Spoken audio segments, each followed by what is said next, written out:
Siyasi vaziyetler,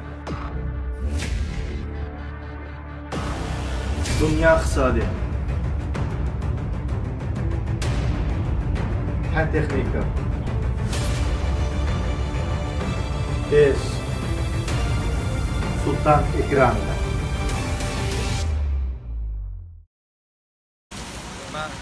Mana vatandaşlarımız mana kolonu itip geldi, mana şekerdaşlarımız yuvasında. Ne pola. Allah razı olsun mana. Dillerimiz kolonu itip mana. Üçün hizmet buladı da Allah razı olsun. Ya cennetlik ya. Karındaşlarımız ailesinin kolonlarını itip işe duratkan barlıq karındaşlığa. Şu tamamını hazırlayıp geldi. Allah razı olsun. Acırak yakında neçin kilometrden kilip düştüm.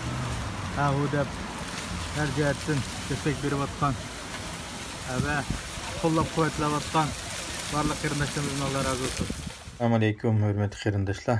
Cenevadagi faoliyat mezgilde bir Xitoyninki bizne maxsus bir kamera qilish uchun kelganligini jiroqdan buni bayqab rasm qildik.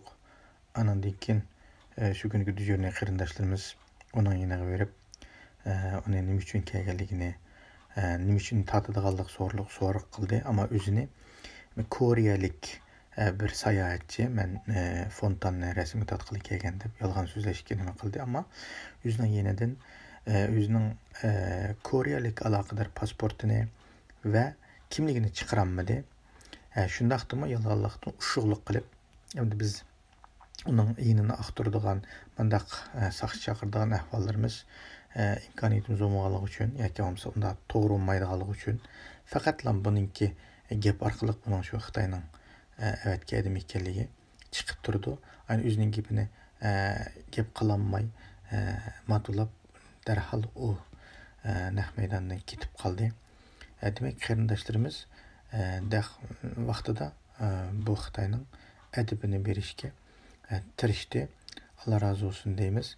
Demek Xitoy tajovuzchilar o'z ko'kami yolg'onchi bo'lg'achqa, yana o'zining quyrug'ini qisib ketib qolgan bo'ldi. Demek her yerde müştak piştla daim uçrab turdu qarindoshlar.